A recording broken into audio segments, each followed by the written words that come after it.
Et je laisse la parole à Alexandre Benoît-Gonin, responsable du syndicat mixte du Marais de Saône.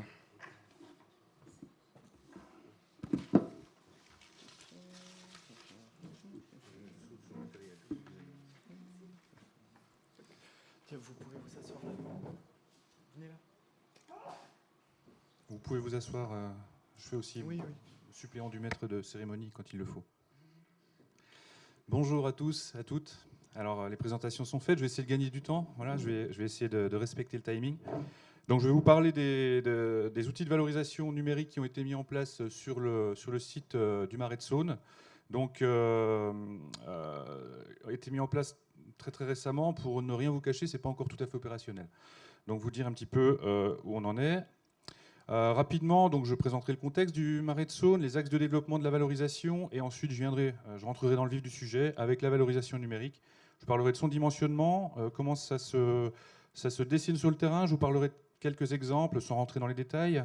Je vous parlerai aussi un petit peu des plus pour nous gestionnaires, et je vous parlerai aussi un petit peu des incertitudes par rapport à cet outil-là. Et puis surtout, la grosse valeur ajoutée de cet outil, à notre sens, c'est les évolutions futures qu'il peut nous offrir en matière de valorisation de sites.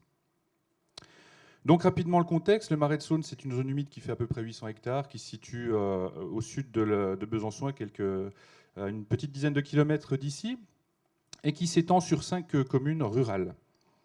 Rapide, hein, j'ai dit. Alors, donc le contexte. La spécificité du Marais, c'est qu'il dispose d'une diversité d'habitats. On a à peu près 65 types d'habitats cartographiés, dont certains d'intérêt communautaire, pour recontextualiser par rapport à la vulnérabilité aussi de ces sites-là. Et puis, d'un point de vue, donc ça c'est d'un point de vue de la biodiversité, et il joue un rôle majeur dans l'alimentation en eau potable de la ville de Besançon, puisqu'il participe, il appartient au bassin d'alimentation de la source d'Arcier, dont vous allez sans doute boire quelques gouttes à midi. Et on estime qu'il participe à environ 20% de la ressource en eau. Donc c'est dans ce cadre-là que le syndicat mixte du Marais de Saône a été créé en septembre 2000, avec pour objectif de gérer et de préserver le site dans le cadre du plan de gestion, et de le valoriser aussi dans le cadre d'un schéma de valorisation dont je vais vous parler maintenant. Donc le schéma de valorisation a été rédigé en 2009 par le CPIE du Haut-Doubs pour la période 2009-2013. Il n'y a pas eu de nouveau schéma d'interprétation de réaliser jusqu'à maintenant, mais simplement des adaptations. Et donc, les axes de développement de la valorisation étaient les suivants. Tout d'abord, favoriser l'accessibilité routière au site, présenter le site au niveau d'un accueil, permettre la découverte en autonomie du site grâce à un livret de découverte, de mettre en place un programme de visite guidée, d'évaluer la fréquentation du Marais. On a entendu parler d'éco-compteurs tout à l'heure, on en a 3 qui sont installés sur les sentiers du Marais de Saône, et de promouvoir et de communiquer sur les actions qu'on mène sur le Marais de Saône. Donc sur le terrain, voilà comment ça se présente. Alors, je ne sais pas si ça marche, on va essayer comme ça.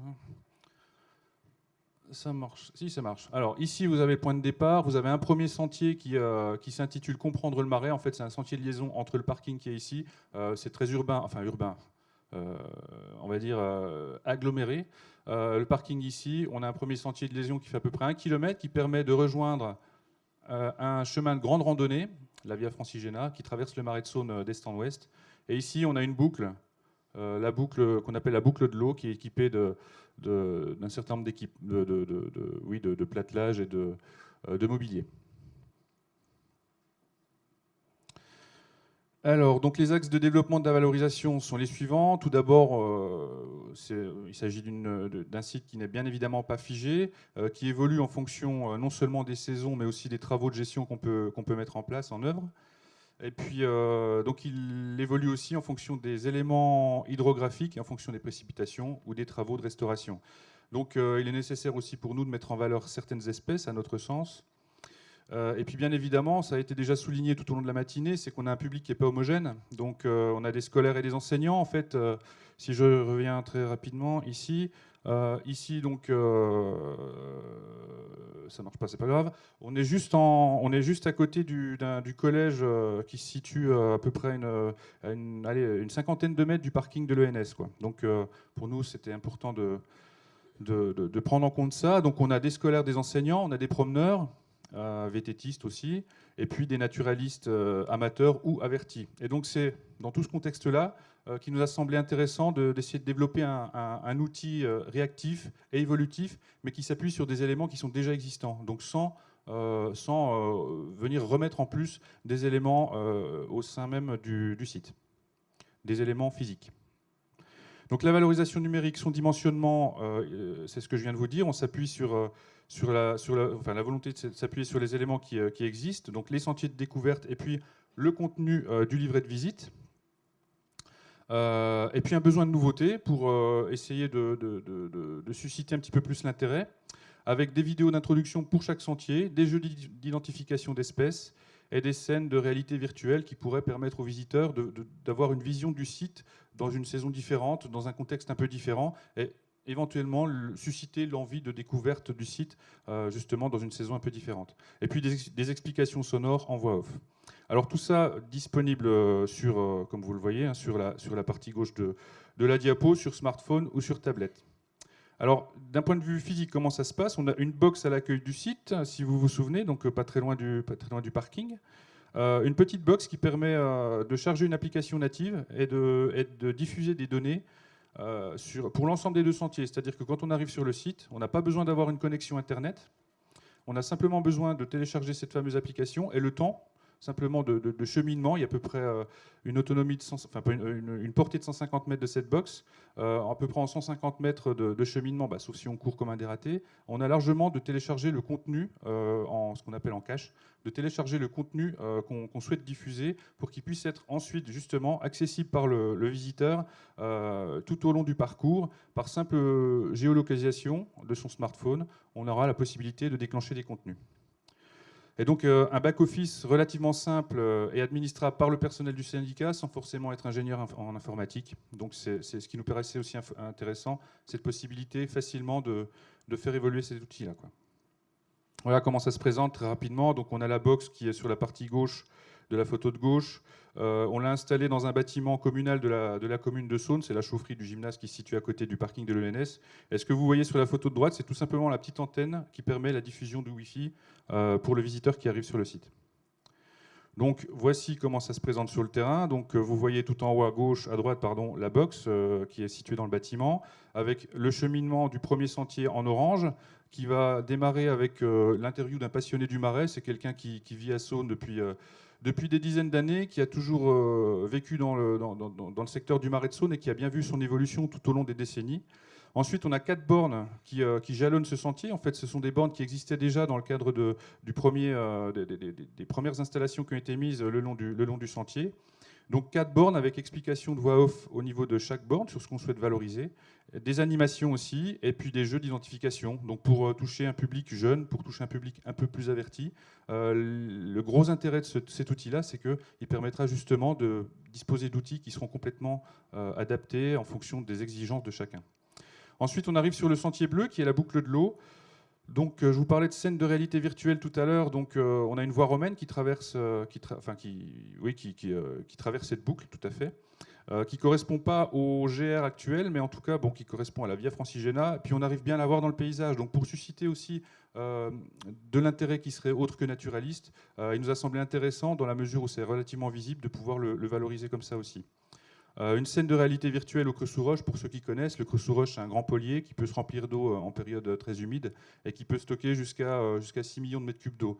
Donc quand vous y allez, jusqu'à il y a quelques semaines, c'était complètement vide. Et puis peut-être que dans quelques semaines, oui, effectivement, il va se remplir. Donc l'idée, c'est d'avoir la possibilité d'avoir devant soi le paysage au moment où on y est, et puis en fonction de la saison, de faire défiler devant soi le paysage dans une saison différente, en se disant peut-être que le visiteur y trouvera un intérêt pour venir voir à quoi ça ressemble lorsque c'est humide. On a une vidéo d'explication sur le drainage, et puis pareil, on a des bornes qui jalonnent l'ensemble du parcours avec la même chose, explication voix off, animation et jeu d'identification. Quelques exemples. Alors là, on a une photo qui, en haut à gauche, qui correspond au Marais dans les années 50. On a une photo qui correspond au Marais dans les années 2010, prise à peu près au même endroit.